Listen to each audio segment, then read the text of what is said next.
Bismillahirrahmanirrahim. Assalamualaikum warahmatullahi wabarakatuh. Baiklah teman-teman, untuk kesempatan kita pada hari ini kita akan menjelaskan atau kita akan belajar tentang perbedaan karakteristik antara bahasa Indonesia dan juga bahasa Arab. Nah, poin yang pertama kita akan mempelajari apa itu dan apa saja karakteristik dalam bahasa Arab.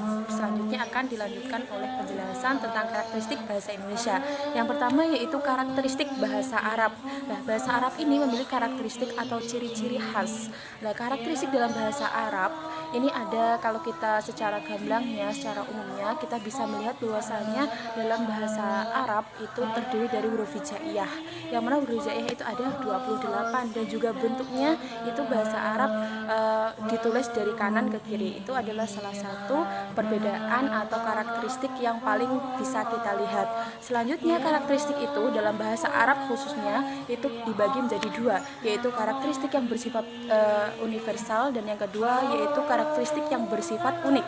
Untuk karakteristik yang bersifat universal, baiklah, sekarang kita akan belajar tentang karakteristik yang saya sebutkan dua tadi. Yang pertama yaitu karakteristik bahasa Arab yang bersifat universal dan yang kedua adalah karakteristik bahasa Arab yang bersifat unik. Dikatakan universal karena ternyata bahasa Arab itu memiliki kesamaan dengan bahasa lain. Contohnya di dalam bahasa Indonesia itu kita temukan ada bahasa Arab yang untuk kalangan keraton, kalangan menengah, kalangan bawah, dan juga dalam bahasa Arab juga seperti itu. Nah, untuk dalam bahasa Arab ini karakteristik universal ada 4. Yang pertama yang bersifat ragam sosial, yang kedua yaitu ragam geografis, yang ketiga ragam ideolek, dan yang ketiga yaitu yang terakhir atau yang keempat yaitu bahasa Arab itu dapat diekspresikan secara lisan dan juga tulisan. Dalam bahasa Arab tadi disebutkan secara geografis, berarti dalam bahasa Arab itu untuk area pegunungan, area kota, area desa itu ada perbedaan. Selanjutnya bahasa Arab dalam ragam atau karakteristiknya yang bersifat unik, yaitu bahasa Arab tidak dimiliki karakteristiknya oleh bahasa. Yang pertama yaitu dalam aspek bunyi. Bahasa Arab memiliki bunyi-bunyi tebal, bunyi imam. Universal ada 4. Yang pertama yang bersifat ragam sosial, yang kedua yaitu ragam geografis, yang ketiga ragam ideolek, dan yang ketiga yaitu yang terakhir atau yang keempat yaitu bahasa Arab itu dapat diekspresikan secara lisan dan juga tulisan. Dalam bahasa Arab tadi disebutkan secara geografis, berarti dalam bahasa Arab itu untuk area pegunungan, area kota, area desa itu ada perbedaan. Selanjutnya bahasa Arab dalam ragam atau karakteristiknya yang bersifat unik, yaitu bahasa Arab tidak dimiliki karakteristiknya oleh bahasa. Yang pertama yaitu dalam aspek bunyi. Bahasa Arab memiliki bunyi-bunyi tebal, bunyi jika yang pertama itu ada dari aspek bunyi, dalam bahasa Arab ada aspek bunyi tebal, ada imalah dan sebagainya.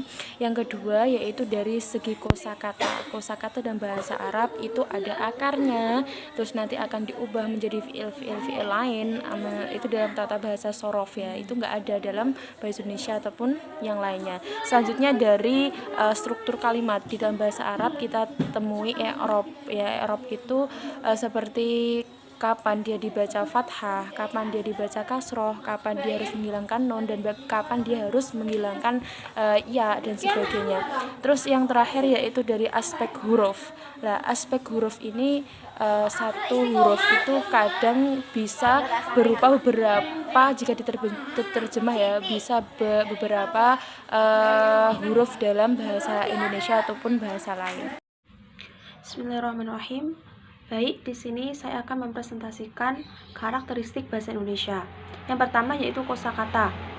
Jadi langsung contohnya saja, kosakata guru. Guru yaitu profesi atau orang yang mengajar, sedangkan murid adalah orang yang diajar, dan kosakata lainnya.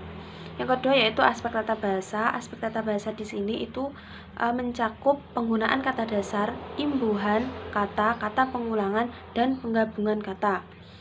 Dan poin ketiga yaitu aspek semantik. Aspek semantik di sini mencakup hal-hal sinonim, hononim, antonim, polisemi, dan lain sebagainya.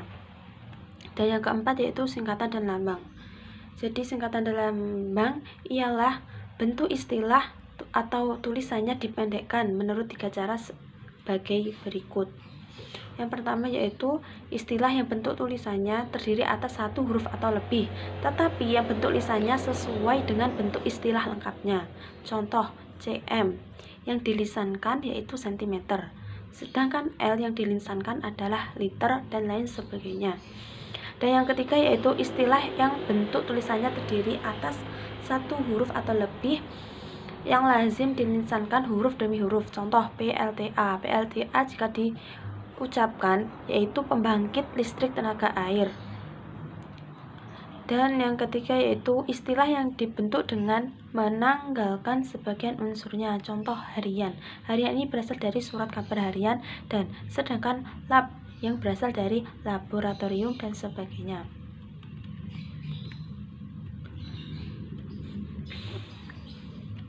Dan bahasa Indonesia ragam ilmiah tersendiri itu memiliki karakteristik. Yang pertama yaitu cendekia. Jadi cendekia adalah bahasa ilmiah itu mampu digunakan secara tepat untuk mengungkapkan hasil berpikir logis. Bahasa yang cendekia ini mampu membuat pernyataan yang tepat dan seksama sehingga gagasan yang disampaikan penulis dapat diterima secara tepat oleh pembaca.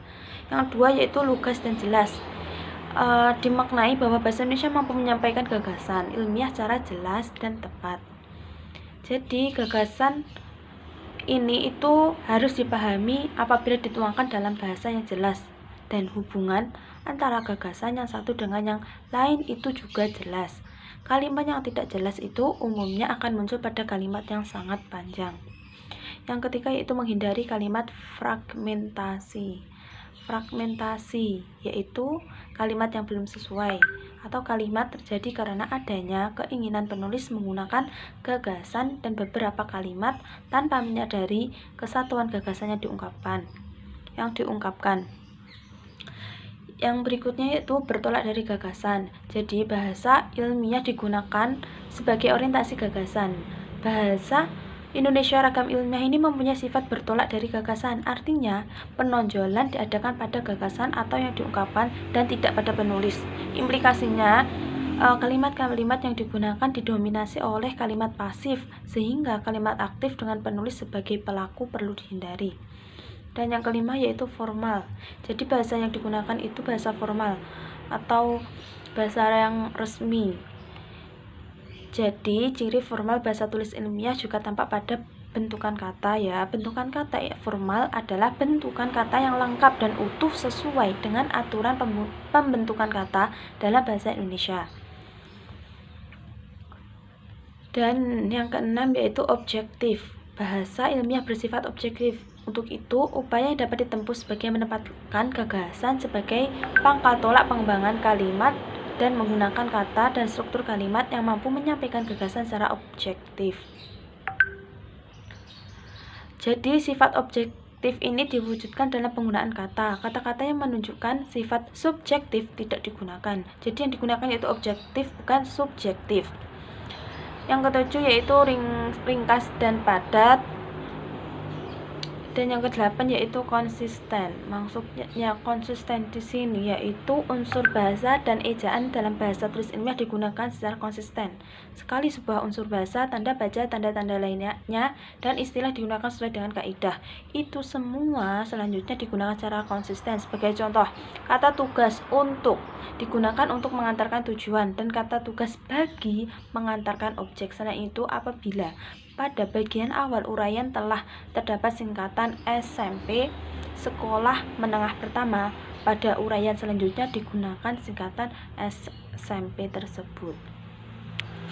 Baik, kurang lebihnya dari kelompok kami mohon maaf dan terima kasih telah menonton video kami. Billahi taufiq wal hidayah. Wassalamualaikum warahmatullahi wabarakatuh.